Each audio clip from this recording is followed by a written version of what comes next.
Assalamualaikum warahmatullahi wabarakatuh. Jumpa lagi ya sama saya si teknisi Deso. Gimana kabar sobat semua? Baik-baik saja ya. Oke, ini tadi pagi saya dapat HP rusak lagi ya.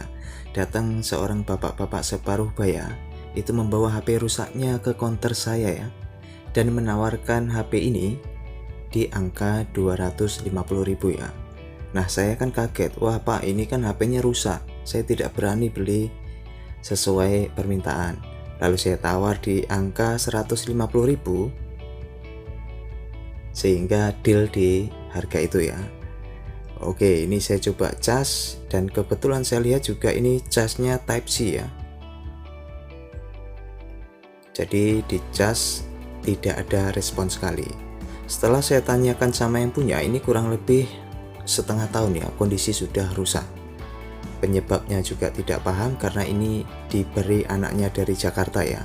Dalam kondisi memang sudah rusak, disuruh diperbaikin kalau mau pakai gitu ya ceritanya. Lalu ya mungkin karena udah terlalu lama ngangkrak, dijual lah ke counter saya.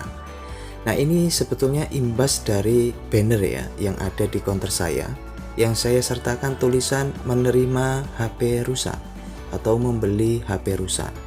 Jadi semenjak saya tulis banner seperti itu tidak jarang saya menemui kasus-kasus HP rusak yang super menguntungkan ya. Namun saya harap ini juga mungkin ya kerusakan kita juga tidak tahu ya. Ya intinya kita berusaha. Oke, ini sudah saya copot SIM tray-nya. Ya, sebelum kita bongkar kita sambil lihat ya untuk spesifikasi di HP ini. Ini adalah Sony Xperia XA1 apa XA1 ya.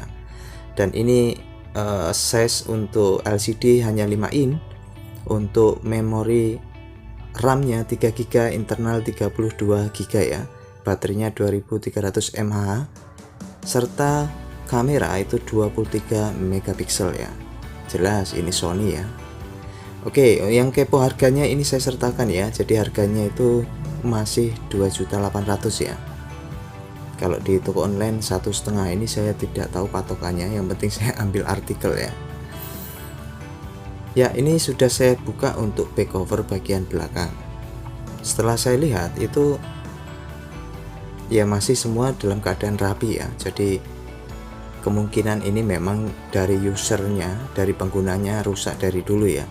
Jadi belum sempat mungkin dibawa ke tempat servis ataupun bagaimana. Yang jelas setelah saya bongkar itu masih dalam keadaan rapi, tidak ada bekas-bekas fluk ya.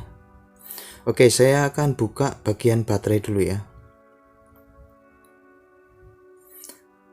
Nah, ini saya sudah buka konektor baterainya dan bisa dilihat untuk di jalur VBAT untuk kita cek ke mesin itu memang sudah ada bekas solderan ya.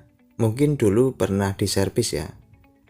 Karena untuk di HP yang jenis baterai tanam itu kita harus cek dengan power supply, lalu kita harus bikin chamberan ya.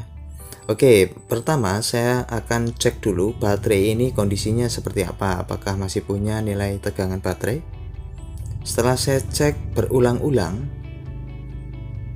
ternyata baterai tidak ngeluarin tegangannya ya. Sama sekali tidak ada keluar tegangan baterai. Lalu saya putuskan saya akan bikin kabel chamberan ya.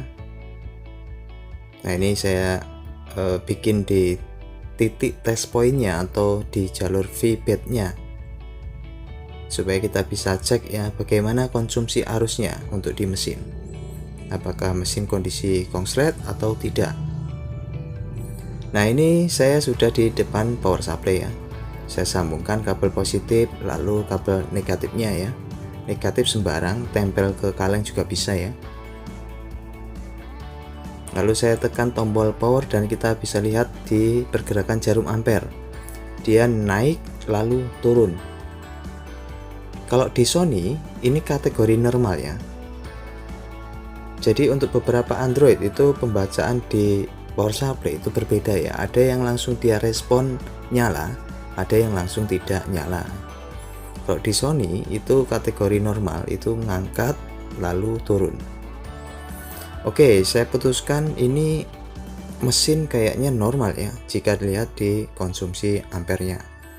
Saya akan fokus di baterainya. Saya akan lepas baterainya karena baterainya tidak ada nilai tegangan baterai sama sekali ya. Nah, ini saya copot. Biasanya saya kalau copot untuk baterai tanam yang susah lemnya, saya bantu dengan thinner ya. Diseket dulu lalu dituangin thinner supaya thinner itu masuk ke bagian permukaan ya. Nah, seperti ini. Kalau sudah masuk dia lebih gampang untuk mengikis lem ya. Ya, ini sudah terbuka untuk baterainya. Dan wah, ini kok model solasinya. Dan kita langsung lihat ya untuk di bagian shock protectornya. Nah, ini saya buka. Dan kita perhatiin apakah ada sesuatu yang aneh ya, terutama untuk di area fleksibel ya. Setelah saya perhatiin ya, ternyata ini semacam ada robekan ya. Jadi di fleksibel itu ada robekan, dan kayaknya ini memang jalur tegangan baterainya itu sudah putus ya. Nah, ini jadi bagaimana dia bisa mengeluarkan tegangan baterai ya jika jalurnya itu robek. Jadi ini saya pastikan ini baterai sudah tidak bisa difungsikan ya. Lalu kalau mau dilakukan jumper juga sebetulnya bisa, tapi kurang bagus nantinya. Karena kalaupun ini nanti normal, ini kan rencana juga dijual lagi ya, otomatis mempengaruhi ke tempat counter saya kalau ternyata terjadi apa-apa ya. Saya putuskan saya coba baterai yang baru ya, dan kebetulan saya punya stoknya untuk di counter. Saya langsung pasangkan saja. Apakah dengan baterai baru ini akan kembali normal ya? Kita akan coba. Ini saya pasangkan.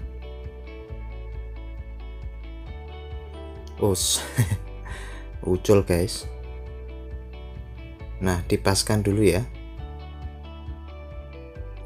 Jadi untuk baterai ini tadi bisa dilihat ada bandrolnya 200.000 ya.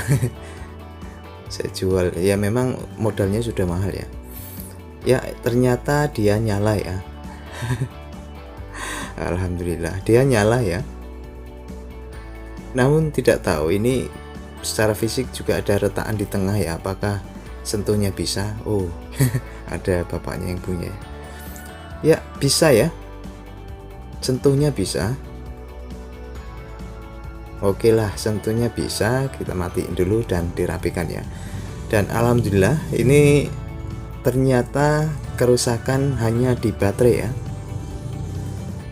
Jadi tidak jarang sekali ya, atau sering saya temui, saya dapat HP rusak itu dengan kasus-kasus yang ya seperti ini ya, kasus ringan. Itu jika kita dapatkan langsung dari counter, itu biasanya seperti itu. Atau biasanya yang pengguna yang punya HP sebetulnya yang rusak lalu dijual ke counter, itu lebih saya sukai ya, daripada saya harus nyari di forum-forum jual beli lalu di COD-an. Itu kadang-kadang malah barang-barang yang memang sudah diobok-obok ya. Oke, ini saya sudah tambahkan lem dan dirapikan kembali. Lalu ini ada lempengan ya, ada lempengan ini. Ini lempengan ini terpisah ya, tanpa ada soket. Nah, ini fungsi lempengan ini sebetulnya untuk penguat sinyal ya. Kalau di Sony itu biasanya memang disertakan untuk eksternal bagian sinyal ya. Nah, ini untuk back covernya. Ya, saya tambahin lem ya. Jadi saya sarankan untuk teknisi pemula yang baru memulai, tidak ada salahnya ya di spanduk atau di banner menerima atau membeli HP rusak gitu ya. Coba saja ditulis seperti itu, nanti pasti ada efeknya ya. Dalam setengah tahun lah pasti ada udah orang mulai datang bawa HP rusak. Biasanya satu kresek isinya 4, isinya 5 gitu ya. Karena ini saya rasakan sendiri ya. Setelah beberapa bulan ini saya sudah pasang lagi, sudah mulai user berdatangan dengan bawa kresek ya. HP rusak, ada yang 4, ada yang 5 biji, ya macam-macam ya HP-nya. Oke, ini sudah kering ya, dicopot saja.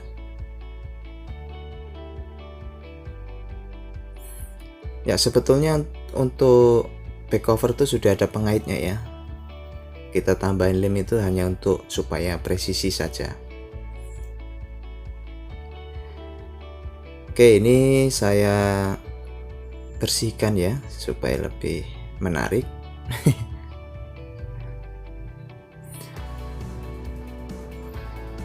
Dan saya akan coba langsungkan pasang kartu ya. Bagaimana sinyalnya?